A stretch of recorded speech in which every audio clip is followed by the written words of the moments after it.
Shubhodaya. Good morning all. Today and yesterday and today, yesterday was Rugu Upakarma. Today is Yajurveda Upakarma. Upakarma, it is applicable for everyone. There is two parts in that one. One is Utsrajana and Upakarma. And it says Utsrajana means give up. Whatever you have learned, give it up. And it's yesterday for Rigveda and today is Yajurveda. It says you have to give up whatever you learned. What it means, what you learned so far, this year you have to give up and start afresh. It's otherwise, if you don't give up, and mind becomes very, it's mechanical. And in the textbook also, for the traditional textbook in the, it's Gurukuls and all, it's only one textbook. They read the same textbook from the prep to the PhD.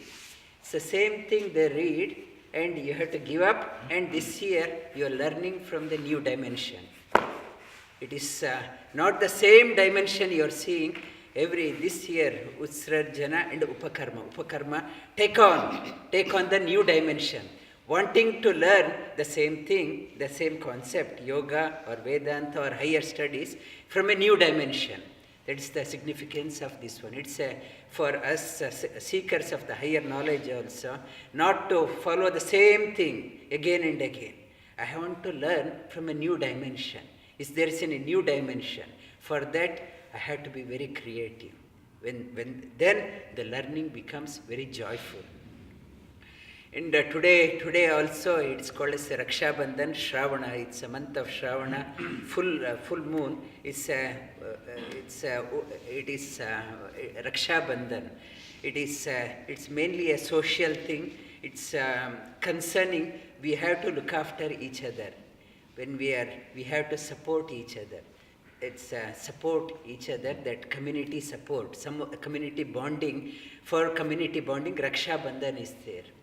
But the real significance, however great is my friend, and he or she cannot be with me at all time. It's a day, the best security we'll get when you connect to the Supreme Lord. He is the total real protector. We humans, however many friends we have, they can be with us at limited places and limited times. The real Raksha Bandhan happens when you start connecting to the highest. It's another dimension of Raksha Bandhan. And we have been covering the 26 qualities, divine qualities required by the seeker, and acquiring those ones, it is a Raksha Bandhan. It is a protection for us. For example, with Australian currency, I want to go to United Kingdom, for example. It's with the Australian dollar, I have to convert that one into British pound. If I say I want to trade exchange the goods based on the Australian currency, they say it is not acceptable. If I go to America, I have to exchange the currency. So is when I depart the body, whatever I have to have some exchange factor. I have to exchange something to deal with the other world. The exchanging the divine qualities, what you have, you can encash it in the other higher world, or it will be with you. You can encash it for the next life also. Acquire those ones so that it is 100% good exchange. Otherwise, there will be a commission, 50% commission, 80% commission, and hardly anything you will get out of that one. For example, some country, they say our currency is worth nothing. I can't exchange. And the best way to exchange, acquire these ones. It will be useful. Here also, it will be a protection for you. and you can exchange it in the other countries also. When you go out of this body, when you leave the body, only thing you can carry which is easily exchangeable is these divine qualities. Acquire those ones. Abhayam sattva samshuddhi. Abhayam sattva samshuddhi. Jnana yoga vyavasthitihi. Jnana yoga vyavasthitihi. Dhanam damascha yajnascha. Dhanam damascha yajnascha. Swadhyaya tapa arjavam. Swadhyaya tapa arjavam. The qualities to quickly touch upon, one is the fearlessness. Be fearless. Sattva samshuddhi. Calm your mind. When you calm your mind, that is the Dhruva Smritihi. Upanishad says, Sattva Samshuddhi, and by doing that one, calming that one, if you want to improve your memory power, calm your mind, relax your mind. Jnana Yoga Vyavasthitihi, acquire for the higher knowledge. Dhanam Damascha Yajnascha, be magnanimous in your life. Be charitable person. Damascha, have control over your senses. Yajnascha, yajna means the karma. In the Bhagavad Gita, in the 3rd chapter also, it talks about Annad bhavanti bhutani parjanya tanna sambhava. Yajnat bhavati parjanyo yajna karma pratishtitam. The karma, the good action, whatever you are doing, offering to the Lord, it becomes an yajna. Yajnascha, Swadhyaya tapa arjavam. Swadhyaya, you are reflect on the scriptures. Go reflect on the scriptures. It gives you immense strength. Tapa, it's endure the tapas in the physical level, talking level, mental level, and endure the difficulties in life. Tapas, I covered that one exhaustively in 2 weeks back.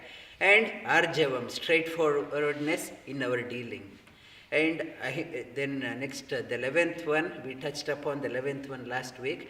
Ahimsa, Satyam akrodha, Yaga shantira,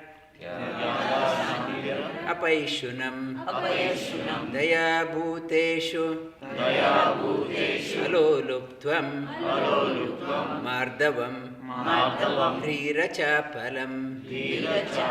One ahimsa, one who is established in ahimsa, in his or her presence, there is no animosity exists. That I touched upon Gandhiji's principle. He lived based on the ahimsa. Then Satya. The Satya in Mundaka Upanishad says, Satyameva jayati na anritam. Truth alone triumphs.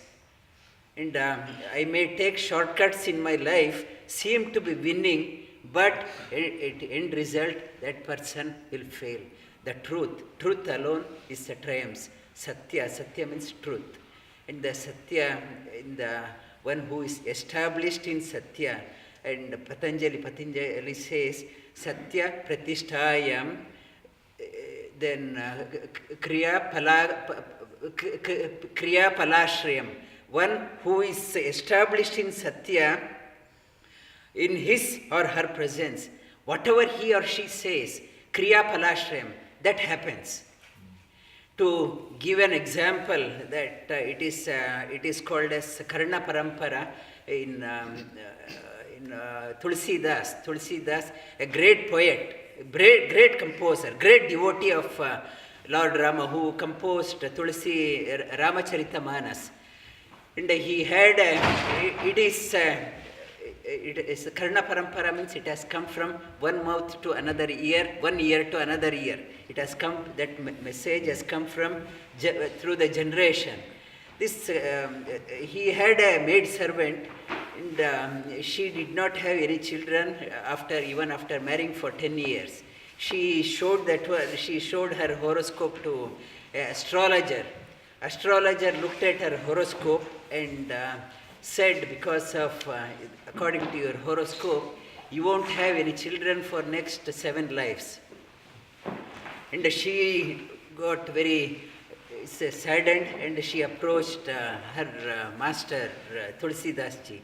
And he said, in that time, people used to say, Tulsidas used to talk to Lord Rama. He said, okay, I will talk to Lord Rama and I will ask his message. And that evening, that he talked to Lord Rama, he said, yes, what that astrologer said was right. She won't have any children for 7 lives. Next day, Tulsidas conveyed the message to that maid servant, my child, I spoke to Lord Rama and he also said the same. And it is your karma. She felt very disturbed and wanted to commit suicide. She went to the river. She wanted to jump into the river. By then, one Avaduta, yogi, was passing by. He said, hey, what are you doing? She said, I'm committing suicide, no point in living. And she told the reason why she is committing suicide. He said, not to worry, you will have 3 children. But what are you saying? This master, Tulsidas himself said, I won't have any children. But he said, it's whatever Tulsidas says, it's okay. But I am saying you will have 3 children. But after the 3rd child is born, go and thank Tulsidas ji for his blessing. And he went off. And she had the 1st child next year, and the 2nd in the following year, and 3rd after that. And after the 3rd child was born, she went to the Tulsidas ji with fruits and sweets. With your blessings, I am blessed with the 3 children. And he was surprised how it could happen. Even I spoke to Lord Rama. And that evening, he again, he spoke to Lord Rama. You told she wouldn't have any children, but she's blessed with 3 children. He said, what can I do? That Avaduta, he told she will have 3 children. I have to obey by what my devotee says. You did not, you asked whether she will have child or not, I gave you the answer. Had you told, let her have 3 children, I would have blessed her through you also. And whatever my devotee is established, Lord will bless that one. In Krishna in Bhagavad Gita also says that the devotee, Kaunteya pratijanihi name bhakta pranashyati. Make a promise. I will make sure that it will be fulfilled.